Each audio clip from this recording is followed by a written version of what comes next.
All right, let's talk about something that strikes fear into the heart of every gardener, the polar vortex.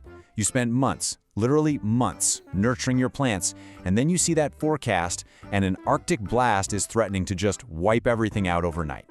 This isn't about a little frost, people. This is a red alert situation. So today, we're going to build your emergency battle plan, step by step, to defend that greenhouse and save your plants. You know the feeling, right? We've all been there. You're just scrolling through your phone, you check the weather, and you see it. Temperatures plummeting into the single digits or maybe even below zero, and your stomach just drops. Your first thought is the greenhouse. It's supposed to be this safe little sanctuary, but you know in the face of that kind of cold, it's about to become the front line in a desperate battle for survival. And let's be crystal clear about this. Without your direct intervention, it is a battle your plants are going to lose. A standard greenhouse is not some kind of magic bunker. When the temperature outside hits a bone-chilling, say, -10 degrees, guess what? The temperature inside that thin layer of glass or plastic is eventually going to hit -10 degrees too. Everything inside will freeze solid, period. So why? Why does this happen? Why is this structure that's designed to protect our plants so vulnerable when we need it the most? Well, to build a solid defense, you first have to understand the enemy, and you have to understand your own weaknesses. Okay, check this out, because it's all about the difference between day and night. During the day, your greenhouse is a champ. It's this brilliant solar collector, trapping the sun's energy, creating this beautiful, warm little haven. But the moment the sun goes down, that same structure basically turns on you. It becomes a heat sieve, just bleeding all that precious warmth back out into the frozen air almost instantly. And here it is, the cold, hard, scientific punchline. The materials that most of our hobby greenhouses are made of, single-pane glass, polycarbonate panels, plastic sheeting, they have an R value of almost 0. An R value is just a fancy way of measuring insulation. So what does that mean? It means they're great at stopping wind, for sure, but against a sustained deep freeze, they offer pretty much no thermal protection at all. Okay, enough of the doom and gloom. We get it, the problem is serious. So let's get to the solutions. We're going to start with your first line of defense. These are the most critical, the most foundational strategies you can use.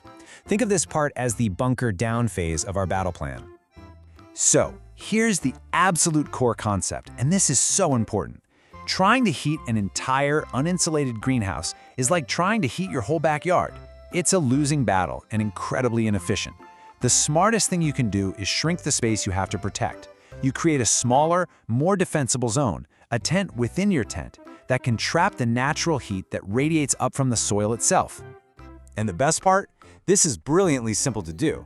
You just grab some PVC pipes or even some sturdy wire and bend them into hoops directly over your garden beds. Then you drape them. Use heavy frost blankets, old bed sheets, bubble wrap, whatever you've got. Just like that, you've created a microclimate where the air volume is tiny, which makes it way easier to keep above freezing. Next up, we've got to slow down that heat loss from the main structure itself, and I've got 2 fantastic emergency tactics for you. First, bubble wrap. The kind with the big bubbles. Tape it to the inside of your greenhouse walls. That trapped air acts just like a double-paned window. And second, if you have snow, use it. People forget that snow is an incredible natural insulator, so get out there and shovel it, pile it up against the outside walls. It blocks all those killer drafts right at ground level. Now we're getting to one of my favorite concepts, using thermal mass. I want you to think of this as creating a water battery. Water is just amazing. It's so much better at absorbing and holding on to heat than air is. And we can use that physical property to our advantage to fight that brutal nighttime temperature crash. So, the long-term plan, the ideal setup, is to place some large, black containers of water, like 55-gallon drums, where they can just soak up the sun all day long. They literally become charged batteries. Then, at night, as the air gets cold, the water slowly releases all that stored heat. But what if you're out of time? Here's the emergency hack. Just fill up some jugs with hot tap water from your house, run them out there, and tuck them under those microclimate covers right before you go to bed. It's a simple but really effective heat boost. All right, so you bunkered down, you've insulated, you've deployed your water batteries, but a real polar vortex, it's just relentless. For those truly epic cold nights, passive methods might not be enough. So now, it's time to call in the reinforcements. It's time to consider the active heating, or as I like to call it, the nuclear option.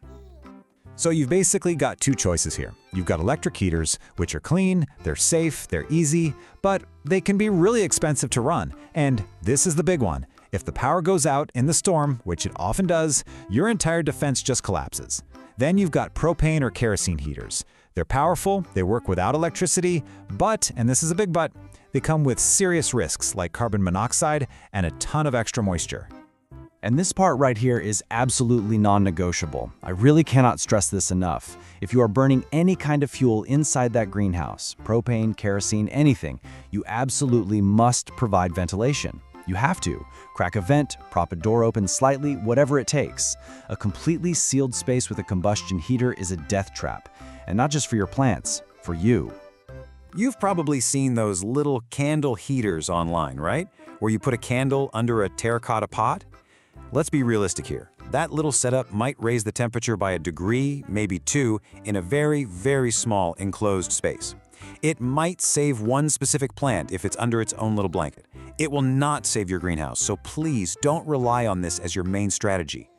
So you've done everything. You've followed the plan, but you look at the forecast one more time and it's not just cold, it's catastrophic. A once-in-a-generation, record-breaking low. You have to take a step back and ask yourself a really hard question, especially when you think about your most valuable, your most irreplaceable plants. Is it worth the risk? Because you know what? Sometimes the best battle plan involves knowing when it's time to retreat so you can fight another day. And that brings us to the ultimate failsafe, the final move. And this says it all perfectly.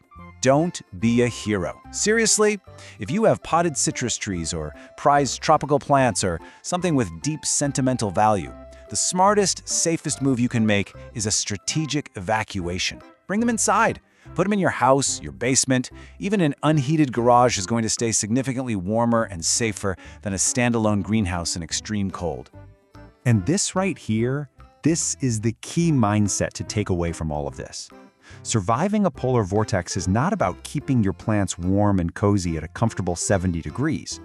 Your one and only goal is to keep them alive. And for most plants, that simply means keeping them above freezing, above 32 degrees Fahrenheit or 0 Celsius. That's it. That's the win.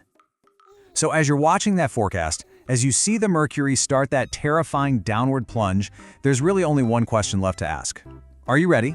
Is your microclimate prepared? Is your insulation in place? Is your final retreat planned out? Because with the right strategy, you absolutely can ride out this storm.